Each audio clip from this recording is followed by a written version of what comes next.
A gente segue falando sobre a pauta prevista para o Congresso nessa semana e especificamente sobre a aprovação da reforma tributária no Senado e o retorno do texto agora à Câmara dos Deputados. Para isso, a gente recebe aqui no Jornal da Manhã o deputado federal Sóstenes Cavalcante, do PL do Rio de Janeiro. Bem-vindo mais uma vez, deputado. Bom dia. Muito obrigado.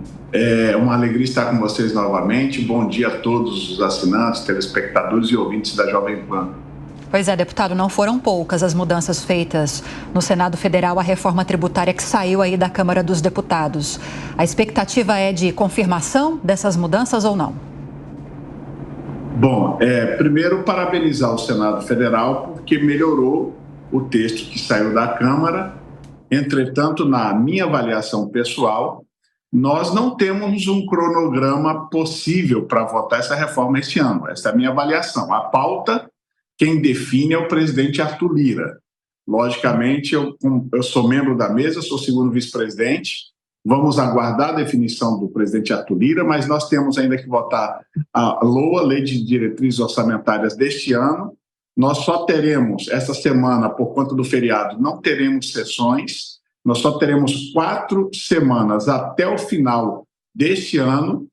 Na minha avaliação, com todas as modificações que houveram no texto, se a Câmara tiver a responsabilidade para realmente se debruçar sobre o texto e ainda promover avanços, em especial, o que a Câmara precisa fazer é definir qual é a alíquota realmente que nós vamos pagar desse IVA ou IVA, como queiram denominar. Até agora, o governo insiste em não definir esta alíquota, o que deixa uma insegurança total para o país. Isso é um cheque em branco para assinar o que o Congresso está assinando para um governo perdulário nas questões fiscais. O governo até agora não demonstra responsabilidade fiscal nenhuma e, para mim, é um risco votarmos o texto da forma que veio do Senado, sem definir a alíquota. Nós precisamos disso urgentemente.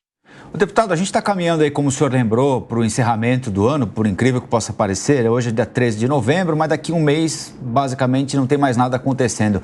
Já é possível fazer um balanço desse primeiro ano do governo Lula na Câmara? Qual é a avaliação que o senhor faz, deputado? Bom, é um governo que voltou com as velhas práticas de cooptação de partidos, de partilha de espaços do governo com políticos, o que já deu errado no passado. Nós vimos no que isso terminou. O governo cooptou grandes partidos, como Republicano, como Progressista, para sua base, entregando a eles ministérios importantes, com orçamentos importantes, e também instituições como Caixa Econômica, outras grandes instituições, diretorias de Petrobras, sendo partilhado com partidos políticos, o que não era prática no governo anterior, que foi muito sério nessa questão, não entregando ministérios importantes, pastas com altos orçamentos a partidos políticos. Isso evitou que nós pudéssemos ver a velha prática da corrupção. Eu espero que, neste novo governo, isso não volte. Eu, honestamente, acho pouco provável, porque a gente conhece os meios operantes do passado.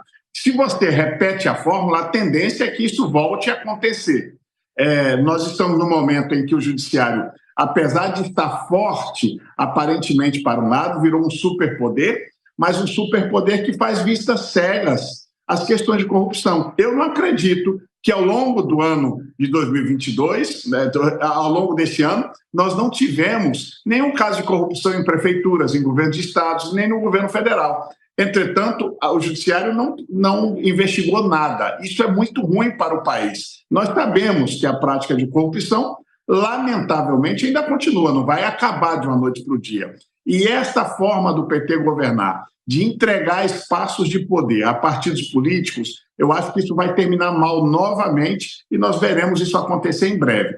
Com relação à economia, lamentavelmente, é um governo que gasta muito, um governo que tem 38 ministérios, é um governo irresponsável com as contas públicas, o que nós estamos começando a ver, alta no preço do arroz, alta em vários outros preços, em especial nos combustíveis, e nós vamos ter muita dificuldade na economia daqui para frente. falava-se que a economia que estava tão bem organizada no governo anterior iria ser pujante a partir desse ano. Não foi tudo que se prometeu.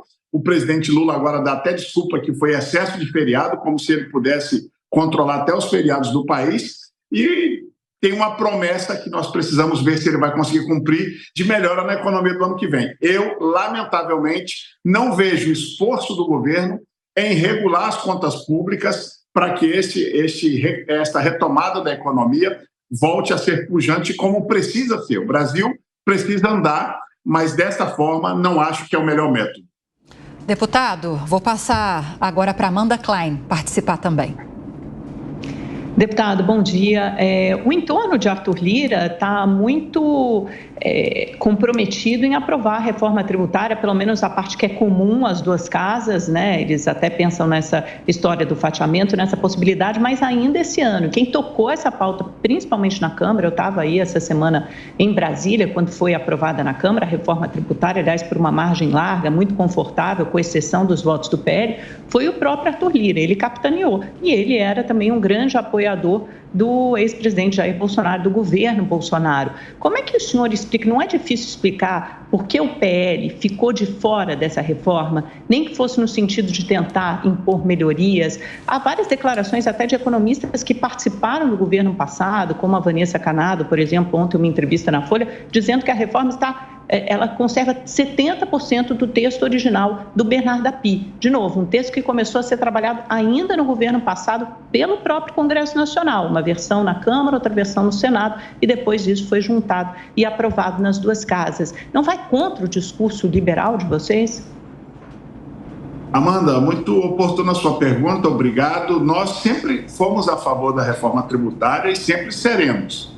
Mas uma reforma tributária que produz avanços, simplificação no sistema tributário brasileiro, que a gente tem que reconhecer que esta simplifica. O grave erro dessa reforma que nós vemos, nós do PL, é justamente a não definição desta alíquota. É passar um cheque em branco para um governo que não tem responsabilidade fiscal.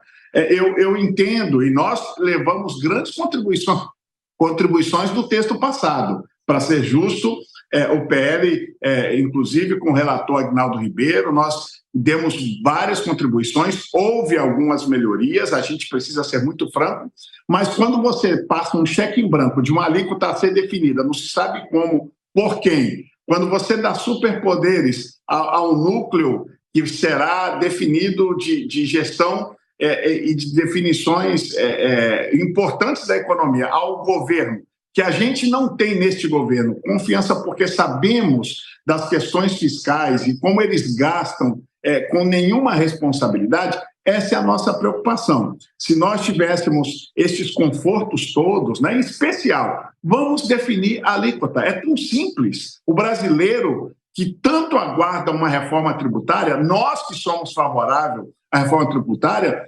queremos a definição da alíquota. Eu acho que seria um grande avanço, uma grande possibilidade da gente dar uma resposta ao Brasil que espera do Congresso Nacional, que espera do Executivo, uma definição de um assunto tão sério. Acho que o principal gargalo dessa reforma está na questão da definição da alíquota. Com relação ao empenho do presidente Arthur Lira, é uma realidade, ele e todos nós somos favoráveis à reforma, ele entende que a reforma do jeito que está, em especial se for fatiada, é possível que ele possa colocar em votação. Não sei se vai conseguir este ano, honestamente, eu acho que o calendário e o cronograma está muito apertado, mas se colocar, nós vamos tentar melhorar e, em especial, dar tranquilidade ao investidor brasileiro, ao investidor estrangeiro, ao empresário brasileiro, de que nós teremos uma alíquota que não será o maior tributo do mundo, que do jeito que está, nós temos certeza que quando este governo definir qual é essa alíquota, nós passaremos a ser o país que pagaremos a maior carga tributária do mundo. Deputado, o Cláudio Dantas quer fazer uma pergunta para o senhor também.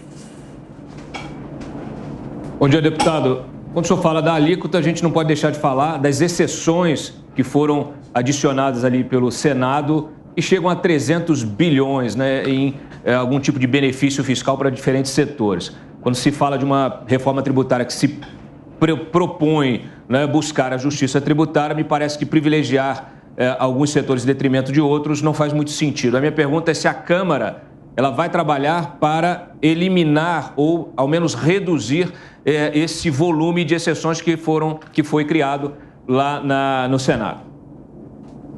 Cláudio, bom dia. Uma alegria estar também podendo te responder essa importante pergunta. Nós tivemos um relator no Senado que é do estado do Amazonas. Todos nós que somos do Sudeste, no meu caso, sou parlamentar pelo Rio de Janeiro, a grande base na Câmara dos Deputados, no Senado são 3 por estado. Aí você tem o Nordeste muito forte, o Norte com a representatividade igual. Já na Câmara, não. A representatividade é de acordo com o número populacional. O Sudeste tem maior peso nesta votação. E, assim, é mérito do relator que deu à Zona Franca de Manaus um sem fins de benefícios, produzindo um desequilíbrio, inclusive, nas forças econômicas do país, onde nós sabemos que a força industrial, produtiva, não é? O maior número de empresas no país está na região Sudeste. Eu não me detive ainda sobre todo o texto, mas sobre que houveram exceções e benefícios para a Zona Franca de Manaus, que trará enormes prejuízos aos empresários do Sudeste, à indústria do Sudeste, e nós, sem dúvidas nenhuma, vamos ter que corrigir isso na Câmara, porque não podemos justamente produzir uma injustiça com a reforma tributária. A reforma tributária, ela tem sempre por nós, que somos liberal na economia, uma defesa. A simplificação de tributos, que ninguém aguenta mais pagar tanta taxinha, tanta coisa inventada, cada hora se busca um puxadinho mais tributário, a simplificação disso, mas a diminuição da carga tributária, porque quando você simplifica, você alcança um número maior de arrecadação e isso pode se pagar, todos poderão pagar um pouco menos. Essa sempre foi a lógica da reforma tributária defendida por nós, os liberais. O que nós estamos vendo é uma coisa totalmente adversa disso e nós precisamos ajustar. Vamos trabalhar no ajuste do texto. Se houver todas essas correções de distorções muito bem colocadas por você, Dantas, e a definição da alíquota, aí a gente chega próximo da reforma tributária que o Brasil precisa. Deputado federal Sóstenes Cavalcante, do PL do Rio, boa semana para o senhor, deputado, e até a próxima. Obrigada pela entrevista. Igualmente para todos vocês e parabéns pelo belo jornalismo da Jovem Pan. Obrigada. Bom dia.